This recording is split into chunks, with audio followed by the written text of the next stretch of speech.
Today we will discuss about the first chapter of the DT digital technique. Okay. The name of the first chapter is number system and code. Okay. In this chapter we will discuss about the signals. Okay. What is mean by signals? First we introduce that the signals. Okay. आपण digital technique जो subject आहे तुमचा त्याच्यामध्ये first chapter जो बघतोय तो आहे number system and code. Okay. त्याच्यामध्ये सिग्नल्स आपण बघणार आहे. तर फर्स्ट जो टॉपिक आहे तो सिग्नल्सवर आहे तुमचा. ओके. त्याचं इंट्रोडक्शन आपल्याला बघायचं आहे. तर सिग्नल्स आपण कशाला म्हणणार. Okay. We can define signals. वी कॅन डिफाईन सिग्नल्स as a physical quantity physical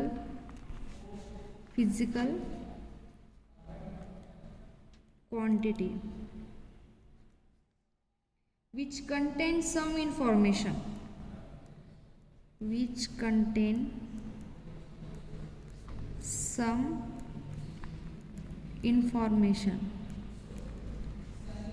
and which is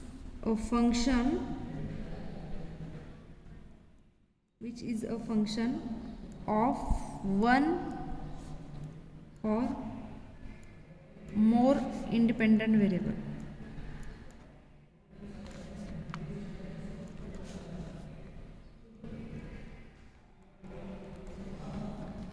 okay. सिग्नलची डेफिनेशन काय सांगते आपल्याला की सिग्नल म्हणजे काय असणार. We can define the signal as a physical quantity. ती एक फिजिकल क्वांटिटी असणारी. Okay. Which contain some information म्हणजे असं सिग्नल्स अशी इन्फॉर्मेशन की त्याच्यामध्ये असे सिग्नल्स की तो काय कॅरी करतोय इन्फॉर्मेशन कॅरी करतोय डेटा कॅरी करतोय. म्हणजे फॉर एक्झाम्पल असं. ओके. याच्यामध्ये काय कंटेंट असणार आहे ह्या सिग्नल्समध्ये तर इन्फॉर्मेशन कंटेंट्स असणार. काय इन्फॉर्मेशन. त्याला आपण काय म्हणणार सिग्नल्स म्हणणार. ओके. हे सिग्नल्स आहे. Okay. There are two types of signals. सिग्नलचे दोन टाइप्स पडतात. Okay. First type analog. Second type digital. First type कोणता ॲनालॉग सिग्नल आणि सेकंड कोणता आहे तर डिजिटल सिग्नल. हे टाइप्स आहे सिग्नलचे. ओके. मग फर्स्ट बघू आपण अगोदर ॲनालॉग सिग्नल कशाला म्हणणार. Analog signal. Okay. Analog signals कशाला म्हणणार तर an analog signals is define as the signal having continuous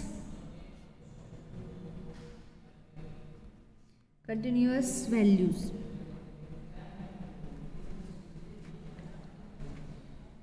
and they can have infinite number of different value. Okay.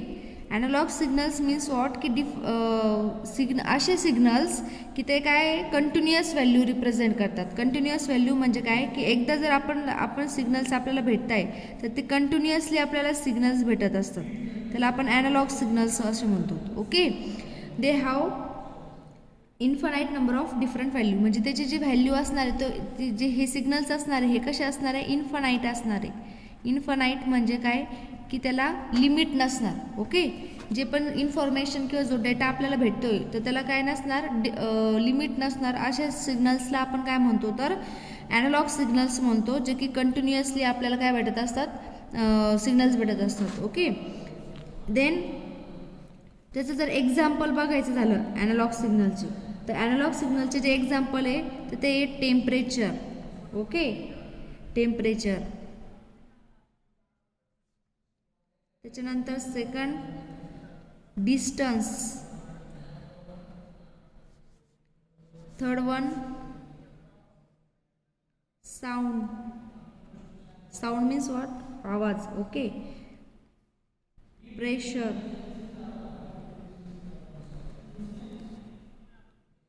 Current, brightness,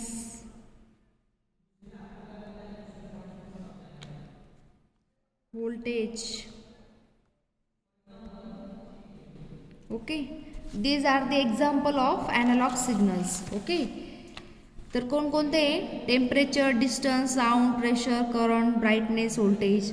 हे का बरं ॲनालॉग सिग्नलचे एक्झाम्पल्स आहे? कारण की हे जेवढे पण डेटा रिप्रेझेंट करतो, टेम्परेचरचा, डिस्टन्स असेल किंवा साऊंडचा, ओके, ते हे जे पण इन्फॉर्मेशन कॅरी करतात तर हे कसे करतात? कंटिन्युअसली करतात. ओके, कंटिन्युअसली सिग्नल्स आपल्याला काय करतात? प्रोव्हाइड करतात.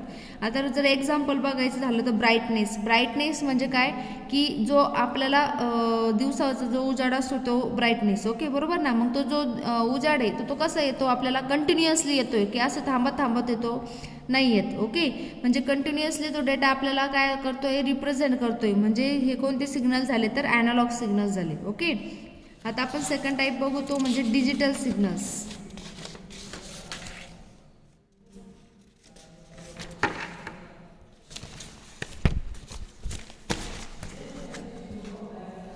सेकंड टाइप आहे digital signals.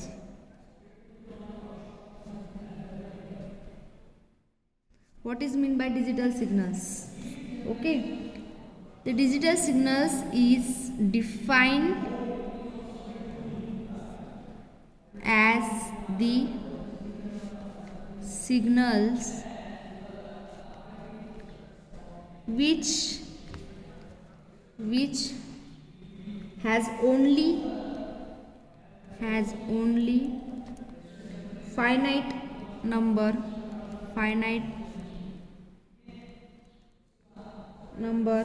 of distinct values. Okay, digital signal आपण कशाला म्हणणार? की असे सिग्नल्स की ते काय करतात? Finite number of distinct values असणार त्याच्यात. Finite number of distinct value म्हणजेच काय? की जो पण डेटा किंवा जी इन्फॉर्मेशन भेटते आपल्याला, ओके, तर ती कंटिन्युअसली तर भेटणारच आहे. त्याच्यामध्ये पण डिस्टिंक्ट म्हणजे काय? की जशी रिक्वायरमेंट असेल तुमच्या डेटाची तशी भेटणार. ओके, म्हणजे एक वेळेस लो भेटेल, एक वेळेस हाय, एक वेळेस लो, एक वेळेस हाय, असे सिग्नल्स तुम्हाला कशामध्ये भेटतात? तर डिजिटल सिग्नल्समध्ये. ही जी कंडिशन आहे किंवा ही जी स्टेट आहे ही कोणती झाली? लो म्हणजे झिरो. आणि ही कोणती स्टेट झाली? हाय. म्हणजे ही ज्यावेळेस सिग्नल्स असे वरती जाणार तर त्यावेळेस त्याला काय म्हणणार? हाय. ओके, असे डिस्टिंक्ट म्हणजे इथं 0, इथं 1, इथं 0 आणि इथं 1. ओके, असे डिस्टिंक्ट व्हॅल्यू आपल्याला त्याच्यामध्ये भेटते. तर त्याला फायनाईट नंबर्स. फायनाईट म्हणजे काय? की ही इनफायनाईट नसणार आहे. फायनाईट याला कुठंतरी लिमिट असणार आहे. त्याला आपण डिजिटल सिग्नल्स म्हणतो. ओके, इकडं टाईम, फ्रिक्वेन्सी. ओके, तर ह्या टाईपचे जे पण काही सिग्नल्स आहे, okay, distinct number of values, okay, तर त्याला आपण काय म्हणणार? Digital signals. आता डिजिटल सिग्नलचे एक्झाम्पल्स बघू आपण. There have some examples of digital signals. First one is binary signals. Okay, octal signals, hexadecimal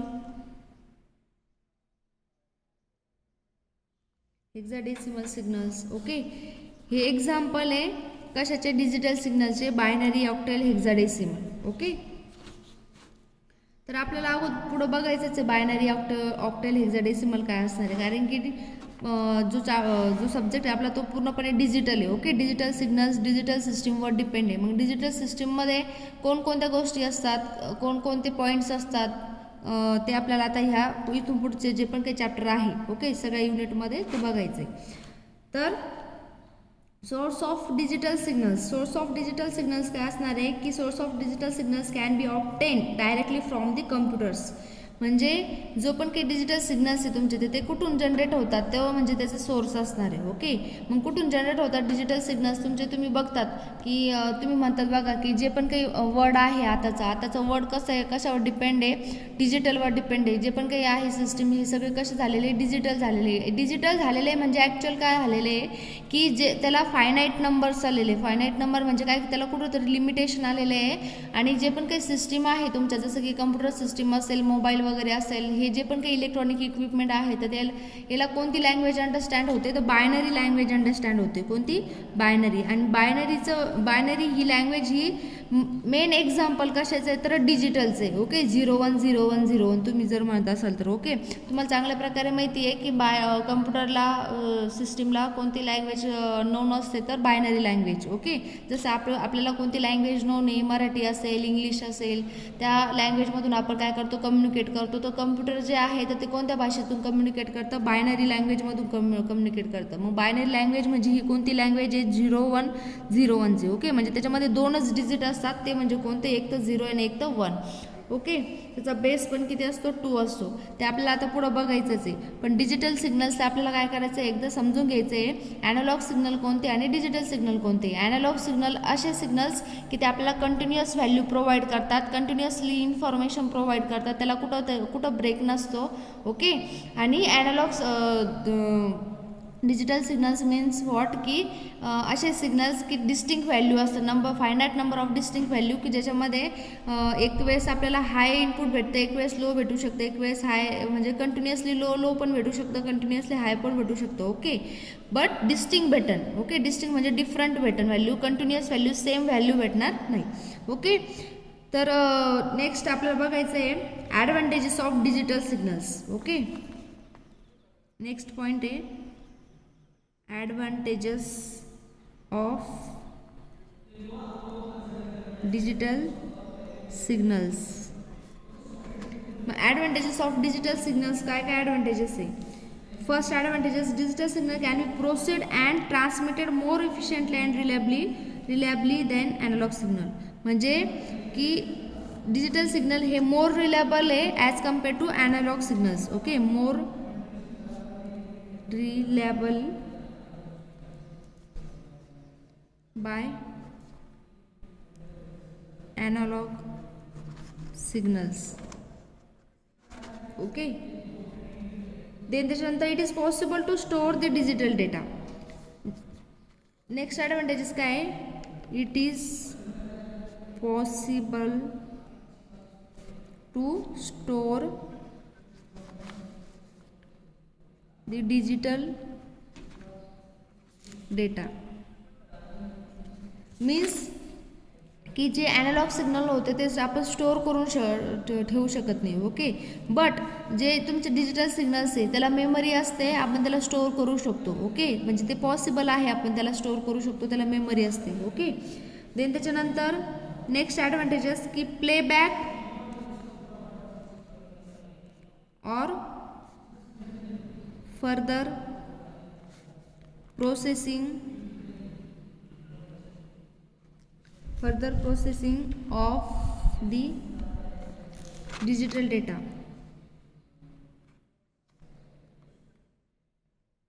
is possible.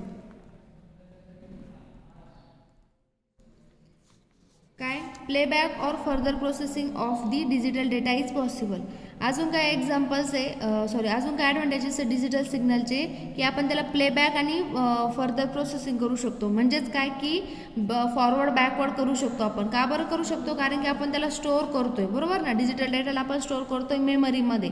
मग तुम्हाला चांगल्या प्रकारे माहिती आहे, तुम्ही जे कॅसेट बघितले असेल बघा, CD DVD वगैरे ड्राईव्ह जे असतात. ओके, त्याला आपण काय करतो, मूव्ह फॉरवर्ड बॅकवर्ड वगैरे असं करतो, बरोबर ना. मग ते कसं थ्रू होतं, तर तो डिजिटल डेटा असतो, ती डिजिटल इन्फॉर्मेशन असते, ती स्टोअर केलेली असते. CD ड्राईव्ह वगैरे हे जे काय झाले, तर ही मेमरी झाली, स्टोरेज झालं. ओके, मग त्याला आपण काय करू शकतो, प्लेबॅक करू शकतो, फॉरवर्ड करू शकतो. ओके, तुमच्या याच्यानुसार आपण त्याला काय करू शकतो, यूज करू शकतो डिजिटल डेटाला. हा एक त्याचा ॲडव्हान्टेजेस आहे. ओके, आणि the effect of noise is less. Okay, लास्टचा ॲडव्हान्टेजेस काय आहे, the effect of noise is less as compared to analog signals. The digital signals have effect of noise is less because का बरं, कारण की जे पण काही तुमचे ॲनालॉग सिग्नल्स असतात ते कंटिन्युअसली असतात आणि ते कसे नेचर वाईज असेल. तुम्ही बघा की त्याचे एक्झाम्पल कोणते कोणते बघितले आपण, टेम्परेचर वगैरे जे काही असेल, ब्राईटनेस, व्होल्टेज, करंट. तर याला आपण याच्यामध्ये नॉईस जे असतात, कारण की एन्व्हायरमेंटल जे पण काही इफेक्ट आहे ते त्याच्यावर जास्त होतात ॲनालॉग सिग्नल्सवर, पण डिजिटल सिग्नल्सवर नाही होत, कारण की आपण ते कशावर थ्रू कॅरी करतो, जे पण काही तुमचे ऑप्टिकल फायबर जे हे आहे केबल वगैरे याच्या थ्रू आपण त्याला काय करतो, कॅरी करतो. ओके, त्याच्यामुळे त्याच्यामध्ये जी नॉईज जनरेट होते, ती नॉईज कशी जनरेट होते, एन्व्हायरमेंटल इफेक्ट त्याच्यावर जास्त होत नाही डिजिटल सिग्नल्सवर. ओके, त्याच्यामुळे नॉईज ही कमी जनरेट होते as compare to analog signals. हा पण त्याचा एक काय ॲडव्हान्टेजेस आहे. ओके, तो आणि जो डिजिटल डेटा आहे तो काय होऊ शकत नाही, करप्ट होऊ शकत नाही. जसं की तुमचा ॲनालॉग डेटा हा काय होतो, लॉस होऊ शकतो, तर तसा डिजिटल डेटा हा काय होऊ शकत नाही, लॉस होऊ शकत नाही, करप्ट होऊ शकत नाही. ओके, म्हणजे कमीत कमी शक्यता आहे अशी की तो करप्ट होणार नाही म्हणून. ओके, देन त्याच्यानंतर ॲप्लिकेशन ऑफ डिजिटल सिग्नल्स. मग ॲप्लिकेशन ऑफ डिजिटल सिग्नल्स काय असणार आहे, नेक्स्ट पॉईंट काय आपला, application of digital signals. Digital signals कुठं यूज होतात. ओके, ॲप्लिकेशन कुठं आहे त्याचं, ॲप्लिकेशन काय असणार. मग ॲप्लिकेशन ऑफ डिजिटल सिग्नल्स हे काय काय आहे, तर मायक्रो प्रोसेसर. तुम्हाला चांगल्या प्रकारे माहिती आहे, जे कम्प्युटर सिस्टीम वगैरे असते त्याच्यामध्ये जो प्रोसेसर चिप असते एक, ओके, तर ती त्या प्रोसेसर चिपमध्ये पूर्णपणे टोटल हे डिजिटल असतं ते. ओके, त्याच्यानंतर कम्प्युटर म्हणजे तेच मायक्रो प्रोसेसर, कम्प्युटर एकच झालं. त्याच्यानंतर डिजिटल कम्युनिकेशन म्हणजे मोबाईल टू मोबाईल कम्युनिकेशन वगैरे जे तुम्ही करतात बघा, हे कसं आहे, डिजिटल आहे. ओके, मग त्याच्यामध्ये पण डिजिटल सिग्नल्स असतात, म्हणजे हे जे तुम्ही बोलतात, तुमचं जे बोलणं व्हाईस तुमचं जो डिजिटलमध्ये कन्वर्ट होतो ना, तर सेकंड मोबाईलवर तो परत काय होतो, तिथं रिजनरेट होतो. ओके, त्या टाईपमध्ये. ओके, ते कम्युनिकेशन म्हणजे हे डिजिटल कम्युनिकेशन झालं, डिजिटल सिग्नलचे ॲप्लिकेशन झालं. टेलिव्हिजन म्हणजे काय, की तुम्ही जे पण काही टेलिव्हिजन, टी व्ही वगैरे सबस्क्राईब तुम्ही बघतात बरोबर ना, डिश टी व्ही वगैरे जे काही असेल ते हे पूर्ण पण काय तर डिजिटल आहे. ओके, तर ते पण त्याचं ॲप्लिकेशन आहे टेलिव्हिजन. ओके, आता नेक्स्ट जो टाईप्स आहे आपला. ओके, कंपॅरिझन दिलेलं आहे तुम्हाला, comparison digital and analog signals. ते तुम्ही तुमच्या बुकमध्ये जर बघितलं DTच्या, तर ते तुम्हाला व्यवस्थित समजून जाईल. त्याच्यामध्ये काही म्हणजे जास्त काही अवघड नाही ते. ओके, सो इझीच आहे, तुम्हाला वाचल्यावर ते पॅरामीटर्स कळून जाईल. आणि त्याच्यानंतर नेक्स्ट बघू आपण digital or analog circuits. Okay, ते आपण नेक्स्ट लेक्चरला बघू.